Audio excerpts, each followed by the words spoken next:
새벽 성경 강도 욥기 25번째 시간입니다. 오늘은 욥기 25장과 26장을 같이 보겠습니다.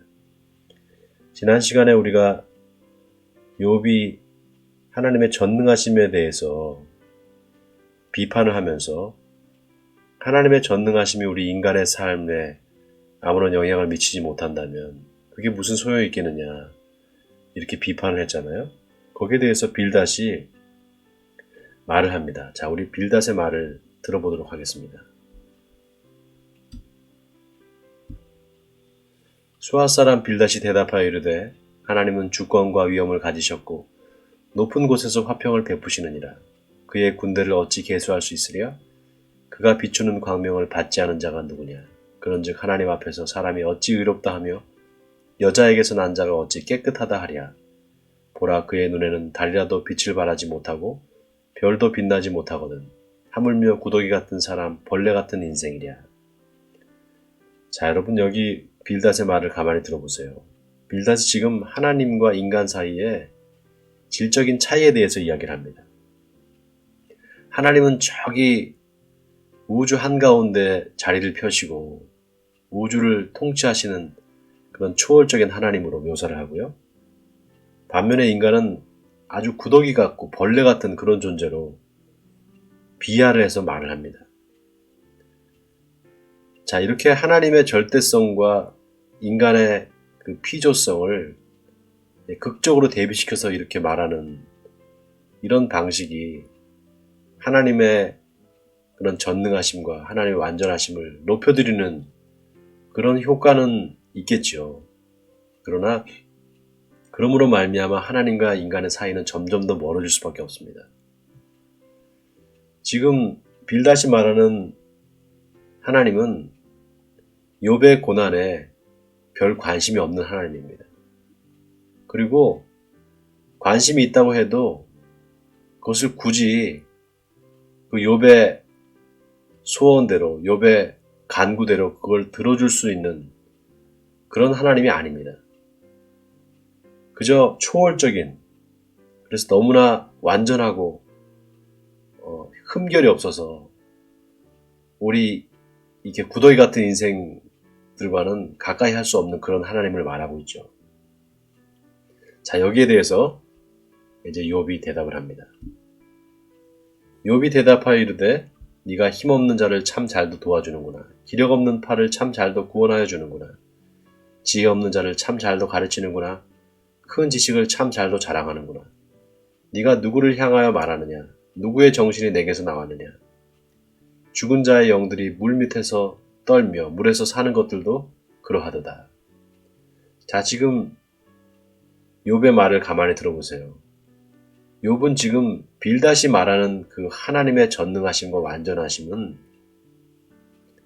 그건 죽은 지식이라는 겁니다.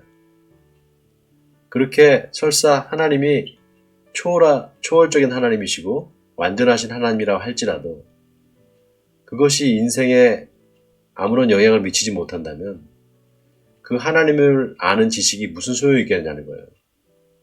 마치 죽은 자의 영들이 물 밑에서 떨며 물에서 사는 것과 같다는 거죠.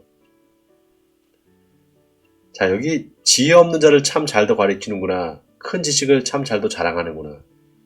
이 말은 반어적인 표현이죠. 약간 비아냥거리면서 네가 갖고 있는 지식, 그래? 얼마나 그게 하찮은 지식이냐, 얼마나 그 지식이 쓸데없는 지식이냐라는 것입니다. 지금 욥은 빌닷이 말하는 그 하나님의 전능하심이 얼마나 추상적이고 얼마나 관념적인지를 비판하고 있는 것이죠. 자, 계속해서 읽겠습니다. 하나님 앞에서는 수월도 벗은 몸으로 드러나며 멸망도 가림이 없습니다. 그는 북쪽을 허공에 펴시며 땅을 아무것도 없는 곳에 매다시며 물을 빽빽한 구름에 싸시나 그 밑에 구름이 찢어지지 아니하느니라. 그는 보름달을 가리시고 자기의 구름을 그 위에 펴시며 수면의 경계를 그으시니 빛과 어둠이 함께 끝나는 곳이니라. 자, 여러분, 욥은 빌닷이 말하는 그 하나님의 전능하심과 완전하심을 부정하지 않습니다. 욥도 지금 하나님의 초월적인 면을 강조해서 말하고 있습니다. 또 욥은 하나님의 전능하심과 완전하심도 이야기하고 있습니다. 그런데 욥이 말하는 하나님과 빌닷이 말하는 하나님의 차이는 욥은 좀 더 구체적이고 또 어찌 보면 과학적인 그런 근거에서 하나님의 전능하심을 말하고 있다는 겁니다. 놀라운 것은 7절에 보면 그는 북쪽을 허공에 펴시며 땅을 아무것도 없는 곳에 매다셨다 이렇게 말합니다. 하나님께서 우리가 살고 있는 이 땅을 공중에 매달아셨다는 거예요. 여러분, 지구가 이 우주 한가운데 붕붕 떠 있잖아요. 그리고 태양계를 이렇게 돈단 말이죠. 옛날 그 고대인들, 욥이 살던 시대 그 사람들이 과연 이런 지식이 있었을까요? 아마 이거는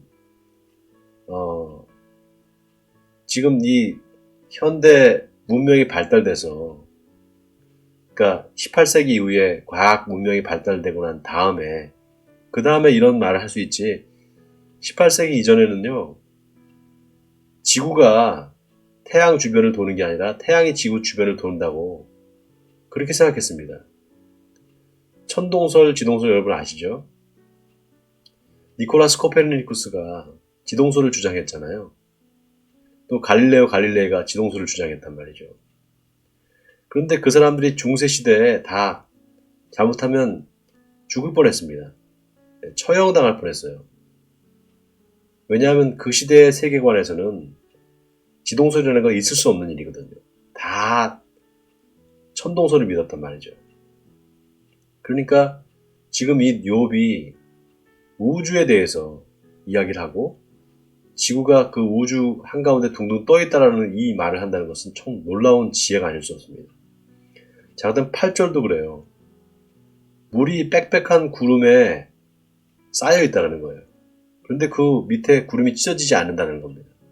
하나님께서 그렇게 세상을 만드실 때 너무나 놀랍게 신묘망측하게 만드셨다는 겁니다. 자, 10절에 보면 또 수면의 경계를 그으시니 빛과 어둠이 함께 끝나는 곳이라 이렇게 말합니다. 여러분, 옛날 고대인들은 바다 끝으로 계속 항해를 해서 나가면 어느 순간 낭떠러지에 다다라서 깊은 낭떠러지도 떨어질 거라고 이렇게 생각했습니다. 근데 여기 10절에 보면 수면의 경계를 그으신다 이 표현은요, 원을 긋는다, 원을 만들다 이런 표현입니다. 그러니까 지구 모양이, 지구의 표면이 평평하지 않고 둥글다라는 것을 말하고 있는 겁니다. 여러분 놀랍지 않습니까? 자, 계속해서 읽겠습니다. 11절입니다. 그가 꾸짖은 즉 하늘 기둥이 흔들리며 놀라느니라. 그는 능력으로 바다를 잔잔하게 하시며 지혜로 라합을 깨뜨리시며 그의 입김으로 하늘을 맑게 하시고 손으로 날렵한 뱀을 무찌르시나니. 자, 여기 놀랍게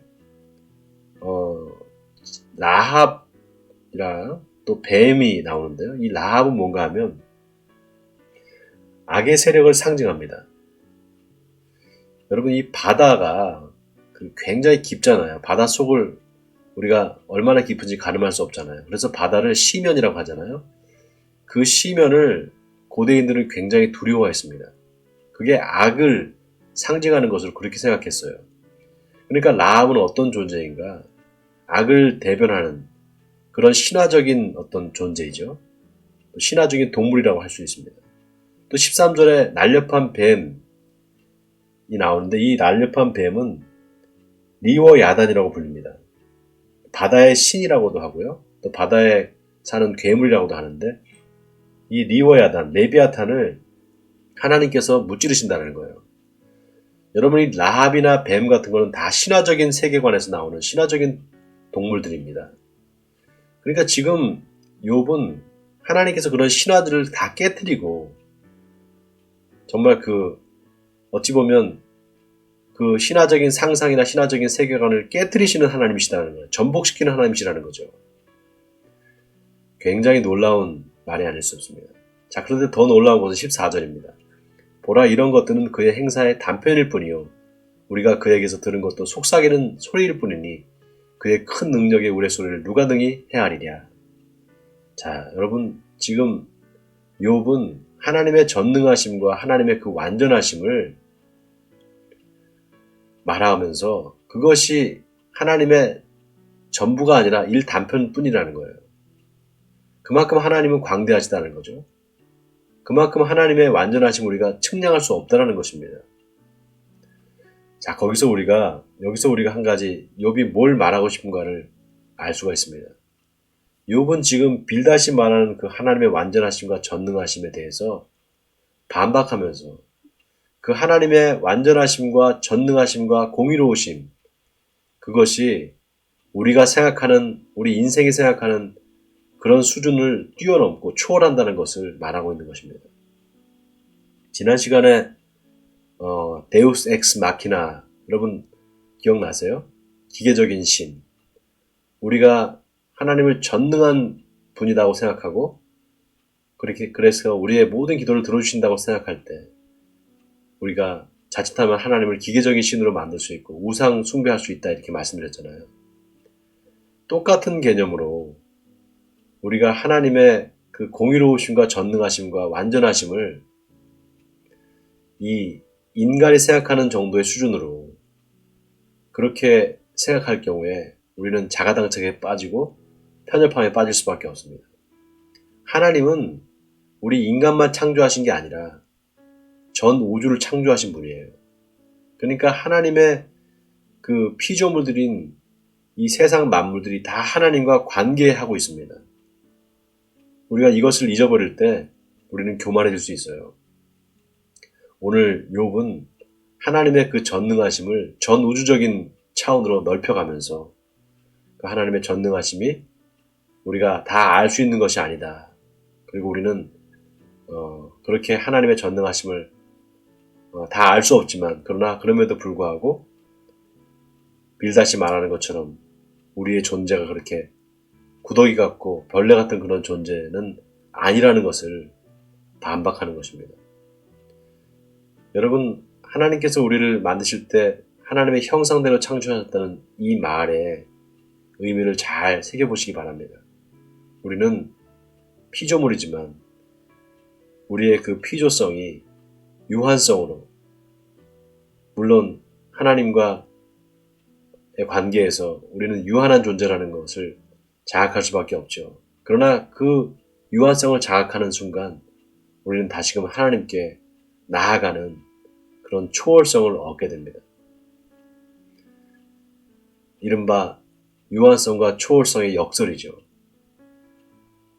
우리 인생이 짧으면 60, 요즘 많이 이제 수명이 늘어나서 100살까지 산다고 하는데 어쨌든 유한한 삶을 살잖아요. 그러나 그것이 끝이 아니라 또 그 죽음 이후에 심판이 있고 새로운 삶이 있다는 사실을 우리가 생각할 때 하나님이 얼마나 이 우주를 아름답게 창조하시고 또 우리 인간을 얼마나 위대한 그런 존재로 만드셨는지를 알 수가 있습니다. 자, 오늘 여기까지 할 텐데요. 빌닷과 욥의 변론을 잘 보면서 우리가 하나님이 어떤 분이신가, 오늘도 하나님을 묵상하고 또 그 하나님을 알아가는데 힘쓰시는 여러분 되시기를 바랍니다. 자, 같이 기도하겠습니다. 하나님, 오늘 욥과 빌닷의 대화를 들으면서 하나님의 그 전능하심과 완전하심을 다시 한번 생각하게 됩니다. 하나님은 우주를 창조하시고 그 우주를 다스리시는 전능하신 하나님이심을 믿습니다. 그러나 그것이 우리 인생과 관계했을 때, 우리가 그 하나님의 전능하심을 생각할 때 우리는 벌레 같은 존재고 하나님은 저 초월적인 하나님이시기 때문에 우리는 그에게 다가갈 수도 없고 그와 가까이 할 수도 없다는 이런 사고방식은 우리를 하나님과 더 멀어지게 하고 하나님을 전제군주적인 신, 무엇이든지 물을 수도 없는 그런 신으로 만들어버린다는 사실을 알았습니다. 하나님은 우리를 만드실 때 하나님의 형상대로 창조하셨다고 말하고 있습니다. 그 하나님의 형상을 회복하는 일에 우리 인생의 목표가 있는 줄 믿습니다. 오늘도 하나님의 그 완전하심을 생각하고 그 완전하심을 닮아가기 위해 하나님의 형상을 회복하기 위해 애쓰는 우리들이 되게 해주옵소서. 이 모든 말씀을 주 예수 그리스도의 이름으로 기도하옵나이다. 아멘.